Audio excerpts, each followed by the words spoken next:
안녕하세요. 흰수염고래 스포츠입니다. 챔피언스리그 5라운드가 모두 끝이 났습니다. 손흥민과 큰 연관은 없지만 아예 연관이 없다고 볼 수는 없죠. 한번 들어보십시오. 우선 오늘 리그 1위를 달리고 있는 리버풀, 카라바오컵도 8강에 올라있는 이 리버풀이 챔피언스리그에서 레알 마드리드를 상대로도 2대0 깔끔한 승리를 하면서 챔스 전승을 달리게 되었습니다. 챔스 유일한 팀입니다. 분명 상대 전적에서 매우 밀려 있었는데 이번만큼은 완벽한 승리를 가져갔습니다. 점유율, 슈팅 모든 부분에서 앞섰습니다. 총력전을 치렀다 보니까 풀타임을 뛴 선수들이 굉장히 많습니다. 교체를 3명밖에 하지 않았어요. 거기다 경기를 마친 후에 코나테가 부상 의심이 강하게 드는 장면도 있었거든요. 챔스야 우승하든 전승하든 관심 없고 내일은 없다는 듯 전력을 다했다 보니까 다음 리그 경기에서 어떤 일이 벌어질지 기대가 되더라고요. 맨시티와의 빅매치입니다. 만약 이명철 해설위원처럼 찐팬이었다면 이 시기에 리버풀 직관을 갔을 것 같습니다. 맨시티도 매우 불리한 상황이지만 리버풀보다 하루 더 쉰 상태에서 경기이기 때문에 솔직히 어느 팀이 이길지 모르겠습니다. 맨시티는 그래도 후벤 디아즈도 돌아오게 되고 데브라이너 이 정도면 이제 선발될 것 같거든요. 수비형 미드필더만 구멍이 된 상태인데 지금 상황에선 리버풀의 상승세를 꺾어야 하는 건 맞으니까 맨시티의 승 혹은 무승부를 응원해 보려고 합니다. 그리고 아스톤빌라는 홈에서 유벤투스와 숨막히는 루즈 경기로 리버풀 경기와 너무 비교되는 지루한 경기였는데 심지어 스코어까지 0대0 무승부였습니다. 5라운드에서 유일한 0대0이었습니다. 아스톤빌라가 그래도 버틸 줄 알기 때문에 첼시를 상대로도 이 정도 플레이만 돼도 토트넘에게 도움이 되죠. 아스톤빌라의 골키퍼 마르티네즈는 이번에도 골과 다름 없는 걸 막아내면서 입이 쩍 벌어지게 만들었는데도 골라인 넘어가기 1cm 남겨놓고 동물적 감각으로 쳐내버렸습니다. 첼시는 아스톤빌라보다 하루 덜 쉬는 컨퍼런스 리그 독일 원정 경기이기 때문에 로테이션 돌린다 해도 결과 예측 불가입니다. 그럼 토트넘의 풀럼전 승리 시 더 높은 순위 상승도 기대해 볼 수 있죠. 분명 객관적 전력상은 토트넘이 풀럼전을 이긴다고 예상하는 건 쉽습니다. 문제는 도깨비 팀이 돼버리면서 약팀에게 약한 퐁당퐁당 팀이라는 거죠.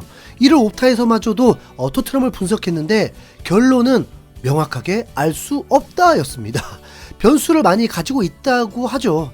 하지만 강점으로 리그 팀 득점 1위, 역습으로 득점 9골, 압박 성공률 1위라는 긍정적인 요소들을 전했고 강한데 일관성이 부족하다는 평가였습니다. 엔지 감독도 같은 말을 했었죠. 이번 유로파리그 로마전을 앞두고 기자회견에서 한 기자는 로마전에서 어떤 토트넘을 보게 될 것 같냐고 질문했습니다. 그러니까 맨시티전은 최고의 경기였지만 기대 이하의 경기도 있지 않냐는 질문이었는데 엔지 감독은 토트넘은 항상 똑같았다라고 했습니다. 그래도 긍정적인 부분이 더 많았기 때문에 기대하는 부분이 더 크다고 했습니다. 자, 여러분들은 어떠신가요? 그래도 굳이 정해본다면 기대하는 부분이 더 큰가요? 솔직히 저는 그래도 6대4 정도의 기대감은 있는 것 같습니다. 옵타에서는 만약 입스위치전을 무승부로 마쳤고 브라이튼전을 승리를 지켰다면 지금 더 높은 순위에 있었을 거라고 하더라고요. 엔지 감독은 하던 대로 할 거라는 말이 굉장히 거슬리면서도 최근 맨시티 경기를 보면 토트넘이 불리한 상황에서 자연스럽게 라인을 내리면서도 카운터 어택을 했다 보니까 엔지 감독이 뭘 모르고 있는 건 아닌 것 같다는 느낌은 듭니다. 85 받는 감독인데 당연한 말이겠죠. 알면서도 어떤 선택을 하느냐일 텐데 우선 토트넘이 불리한 상황이고 위기라고 느껴야 토트넘은 잘합니다. 그리고 현실이 위기가 맞아요. 비카리오 골키퍼는 몇 달 동안 함께 할 수 없다고 했습니다. 거기다 엔지 감독은 골키퍼 영입이 없다고 했습니다.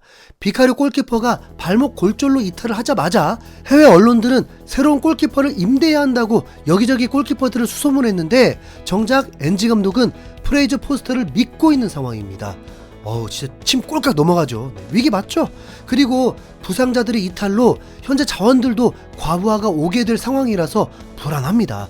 손흥민을 집중 관리하는 만큼 손흥민이 빠졌을 때 대체 문제, 수비형 미드필더가 비수마밖에 없다는 문제, 전 세계에서 가장 빠른 센터백이 이탈하고 로메로마저도 복귀 일정이 더 늦어진다고 합니다.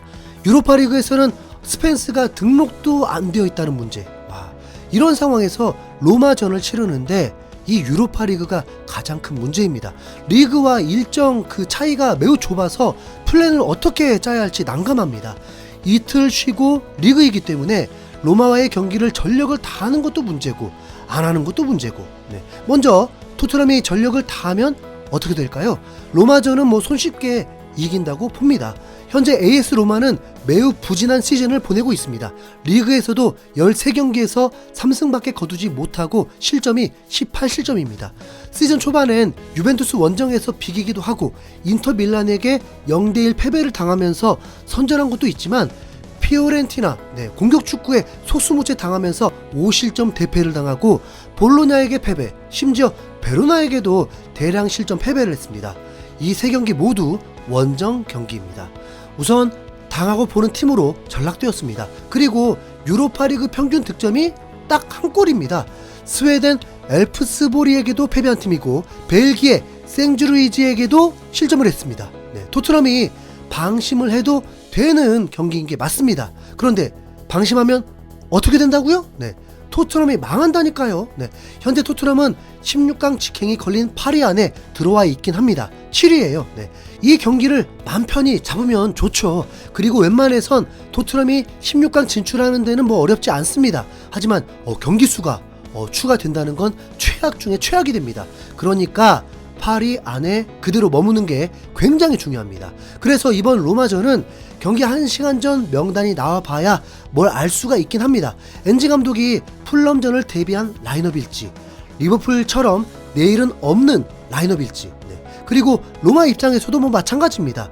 로마는 리그도 추락이지만 유로파 리그도 20위입니다. 하필 홈에서 막강한 토트넘을 상대로 포기하고 나와야 할지 말아야 할지 막막할 것입니다. 로마 입장에서는 토트넘이 어떻게 약팀에게는 고전을 할까를 분석할 수밖에 없죠. 그런데 토트넘이 약팀에게 약하다고 볼 게 아니라 경험 부족일 뿐이다 라고 봐야 하고 이미 학습을 한 상태이기 때문에 또 당하는 일은 아니라고 봐야 합니다. 어쨌든 유로파리그는 5일을 쉬고 경기이기 때문에 로테이션을 돌리느냐 안 돌리냐의 차이일 뿐이죠. 개인적으로 모험은 전력을 최대치로 끌어올렸으면 좋겠습니다. 우선 뭐 어차피 포스터, 솔랑케, 드라구신, 벤 데이비스는 풀럼전까지 버텨야 합니다. 나머진 유동적 로테이션이 가능합니다. 그럼 뭐 7명이죠. 7명 중에 2명만 풀타임을 뛰고 5명은 교체가 가능합니다. 아치그레이가 풀백으로 풀타임을 뛰는 게 뭐 딱 맞다고 보여지죠. 그럼 우도기는 어떻게 하냐고요? 60분에서 70분에 우도기를 교체했을 때 그레이를 왼쪽에 보내고 포로가 출전하면 되는 거죠. 그럼 나머지 윙어, 미드필더는 어떻게 뭐 출전하든 로테이션을 돌릴 수 있으니까 현재 최상의 조합으로 나와도 되죠. 자 볼까요? 손흥민, 솔랑케, 클루셉스키, 메디슨, 비수마, 사르, 우도기, 벤 데이비스, 드라구신, 그레이. 그럼 후반 교체로 베르너, 솔랑케, 존슨, 그리고 베리발. 미드필더는 아예 교체할 선수가 너무 없습니다. 최소 2명은 풀타임을 더 뛰어야 합니다. 스펜스라도 있었다면 뭐 그래도 어떻게 돌릴 수 있는데 누군지도 모르는 유망주가 또 투입될 수밖에 없습니다. 이건 진짜 그냥 3대0 만들어 놓고 풀럼전 위에서 체력 관리로 수비에 집중하는 게 최선일 것 같은데요. 맞죠? 이번에도 손흥민은 60분만 뛰자. 지금부터 토트넘 지옥 일정 시작됩니다. 준비되셨나요? 내일 기분 좋은 소식으로 여러분 찾아뵙겠습니다. 이상 흰수염고래였습니다. 감사합니다.